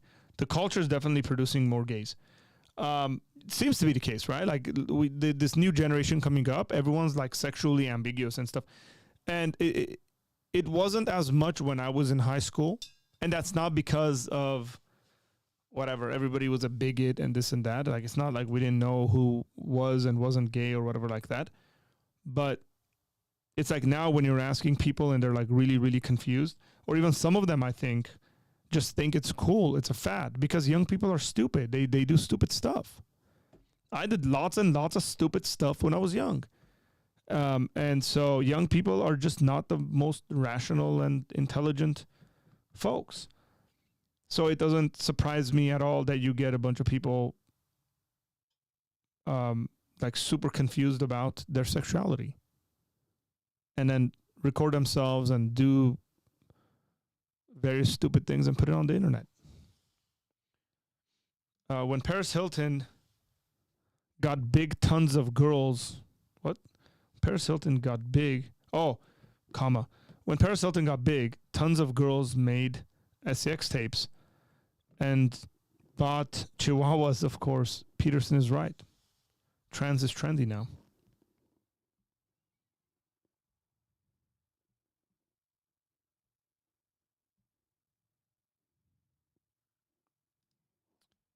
A lot of people who are gay will tell you that their homophobia earlier in life was the result of repressed sexual feelings.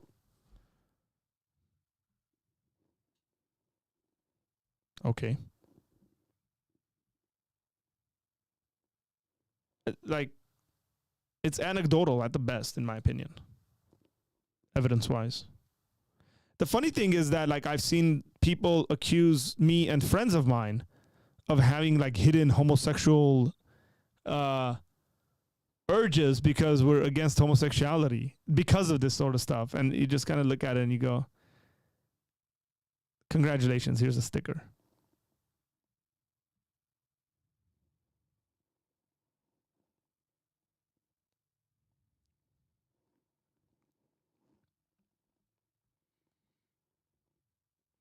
It seems to be the new thing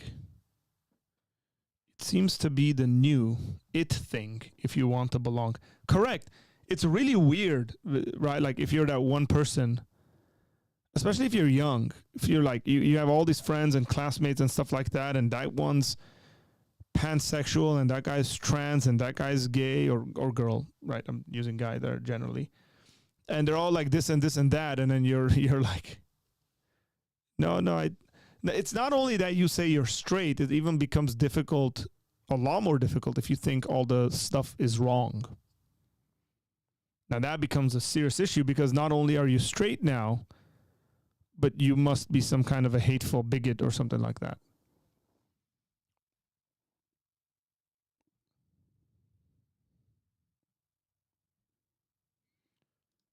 I know someone who was exposed to sexual material on the internet when he was like 5, and he claims that early sexualization of him led to sexual perversions.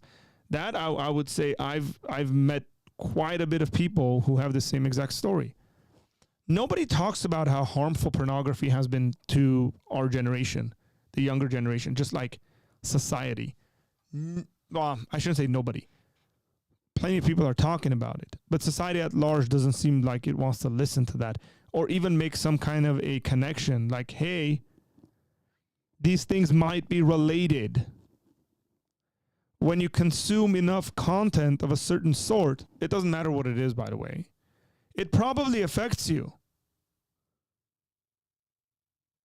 Right? Like I remember when I was in high school, like there were all these groups against Eminem. Maybe rightly so. It's like, it's probably not a good thing for a bunch of teenagers to be consuming this guy's music so much.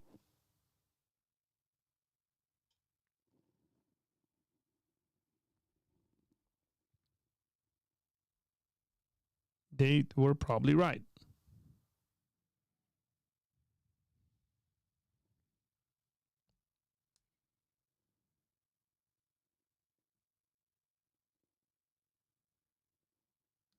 Cancel culture is a real thing, guys. Real thing. People just need to feel like they belong, and since being gay is widely accepted now, they attach themselves to that community and find their identity in it so they can bathe in all the attention.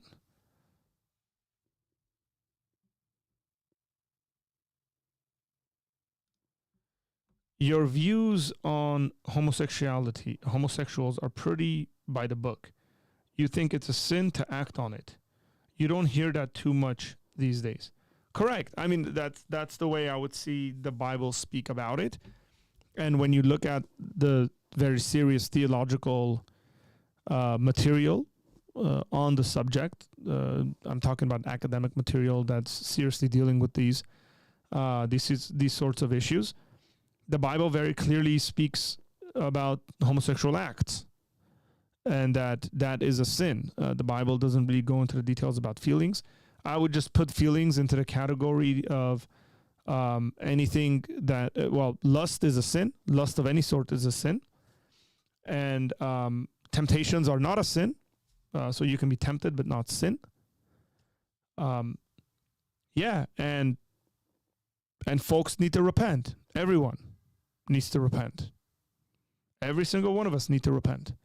Because we've all sinned in various ways. It's not that complicated. See you, David. Thanks for the interaction, man. Thanks for the video. Appreciate it.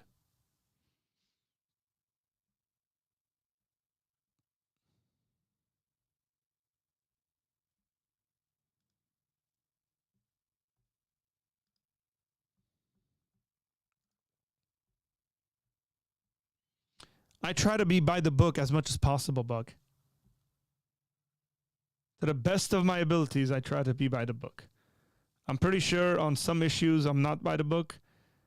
If you guys notice those things and see those things, let me know so I can be by the book.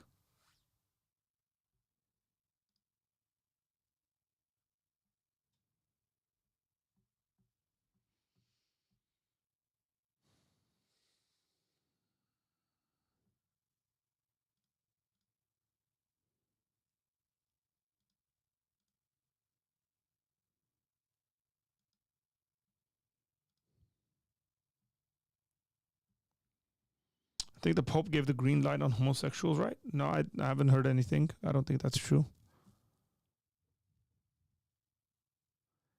Hey, we were at 3,593 subscribers, 94. Now we're at 593. So instead of us being 6 away from 3,600, we are now 7 away from 3,600.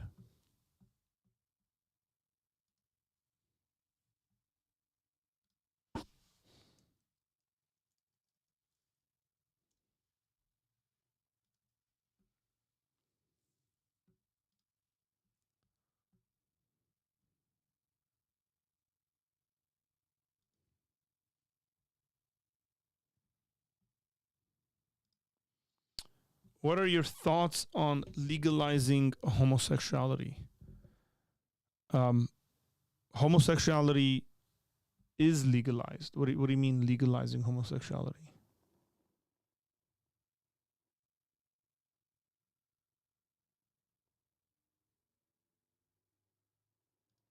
Do you mean legalizing homosexual marriage?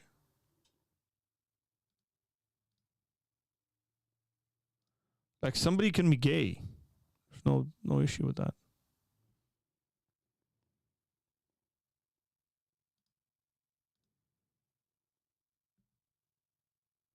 Well, what I mean by no issue, it's like I'm still going to say it's a sin. I'm still going to say it's wrong.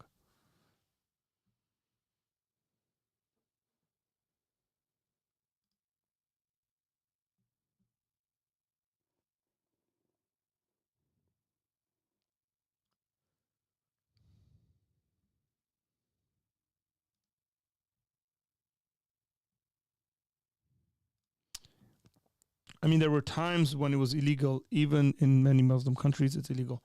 Correct. So I'm not a theonomist. Let me just start there. Meaning I don't think that the Old Testament law that was in Israel ought to be the law of the land. That's where I would start. Now, plenty of societies, I think, throughout history, Christian-dominated societies, made homosexuality illegal. Now, that didn't eliminate homosexuality for the same exact reason. Homosexuality still exists in every single one of those Muslim countries where it's illegal. So I would be probably more for the idea of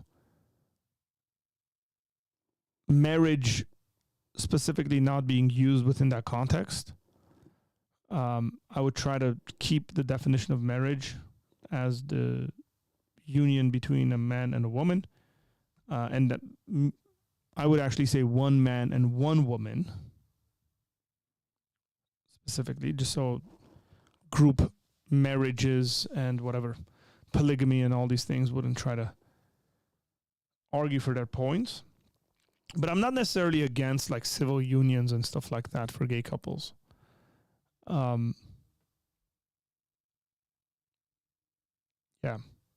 Which brings about a bunch of other ethical kind of issues.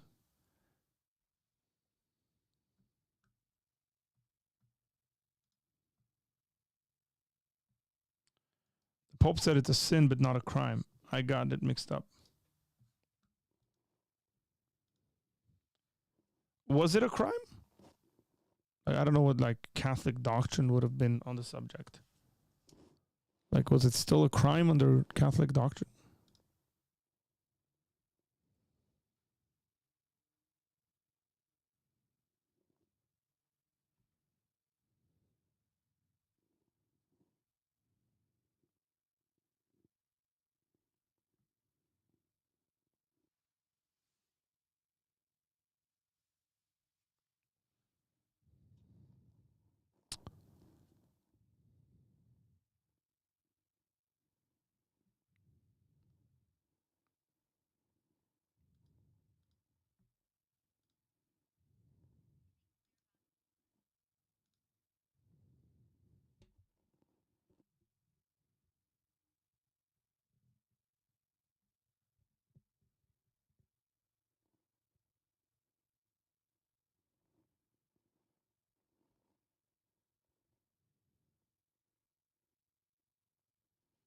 Oh.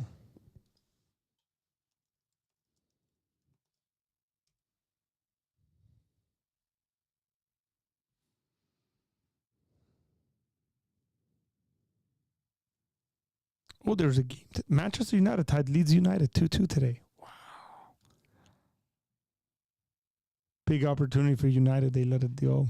They let it slip.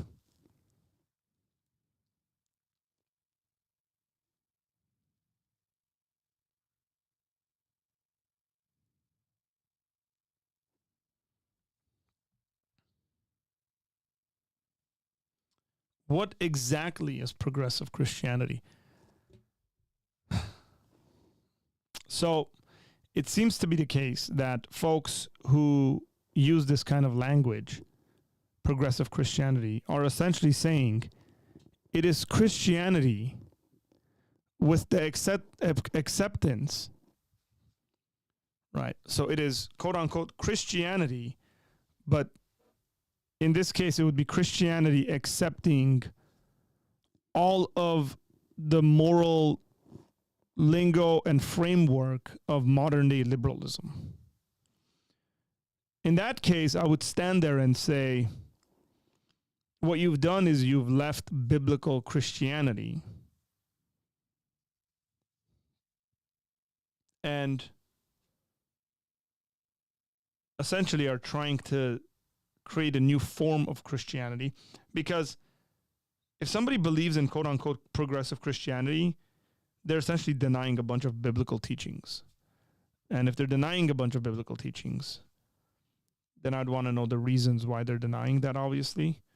But yeah.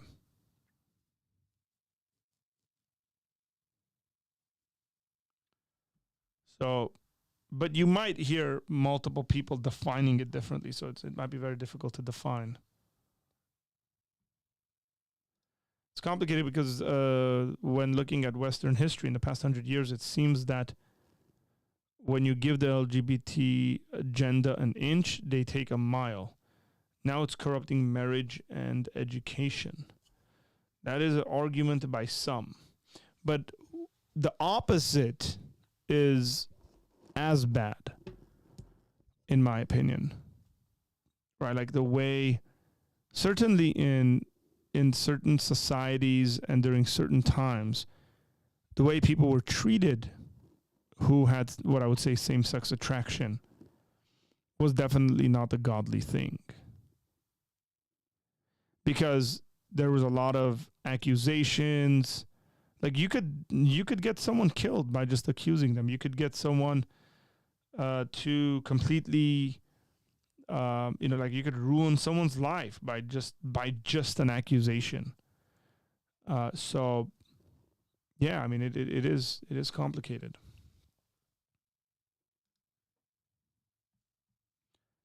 Everett Jan, or is it Everett John?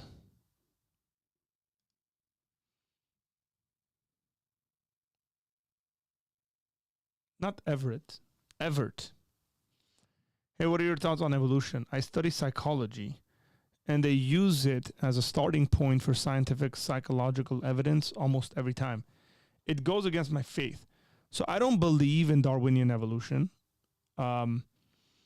I think various aspects of evolution could be argued, but not Darwinian.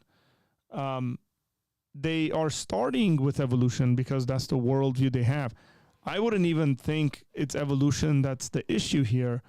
I would say, Everett, I would say the issue would be materialism. That's the issue within those spheres. I mean, they're starting with evolution because that's essentially where the materialism or physicalism starts.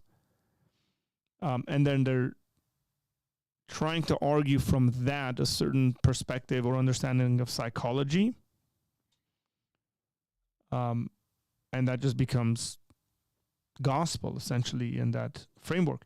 Where I would say, as a Christian, if you are a Christian, it seems to me that you are, as a Christian, one of the things that you might want to do is read and study solid Christian philosophers who deal with the existence of the soul. You might want to study Christian psychologists who again have written academic papers and various things, or even non-Christian ones who just don't agree with the whatever the consensus in the field is in regards to materialism being the case, and we can boil everyone's psychological makeup down to the material, some kind of a reductionism or something like that. So, yeah, I think there's a bigger question surrounding that, and that's one of materialism or physicalism, which I think every Christian should deny. Simple as that. But I get it, man. I understand what you're going through. I've had plenty of people in our church who've studied some form of what you're talking about, and had plenty of these discussions with them as to what to do in a classroom when everybody around you, including the professor, is assuming a certain kind of worldview that you don't agree with.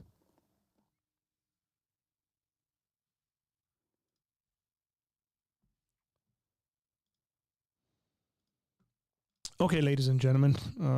Tom. Arturo, this stream is going too long. Are you still going to hang out after Bible study? How are those things related? Today's Wednesday.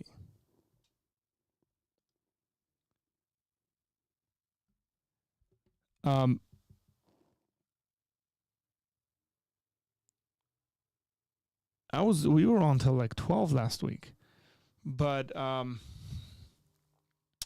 I do have a class. I do have a class I gotta teach for my Armenia folks tomorrow morning at 9, and then hopefully we'll do a stream tomorrow. I didn't get a response yet from the folks I was supposed to get a response from. Hopefully we will by tomorrow.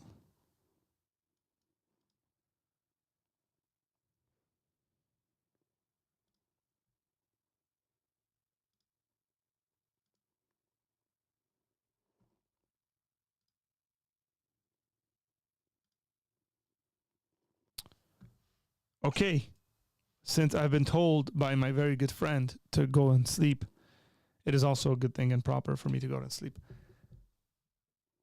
Ladies and gentlemen, thank you for hanging out. Appreciate it.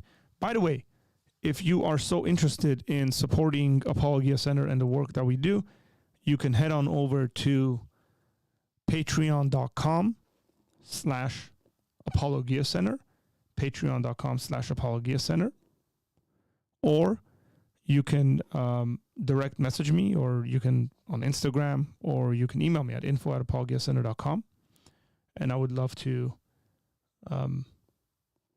talk to you about that. We'd love all the support because we are trying to expand this ministry in various ways. Ashken says, when is Bible study? So Ashken, we have a men's Bible study on Thursday nights, and then we have a women's Bible study on Wednesday nights. So why don't you shoot me an email, Ashken, info@apologiacenter.com, and then I will guide you to the proper people for that Bible study. And then we also have church services at 10 a.m. on Sundays.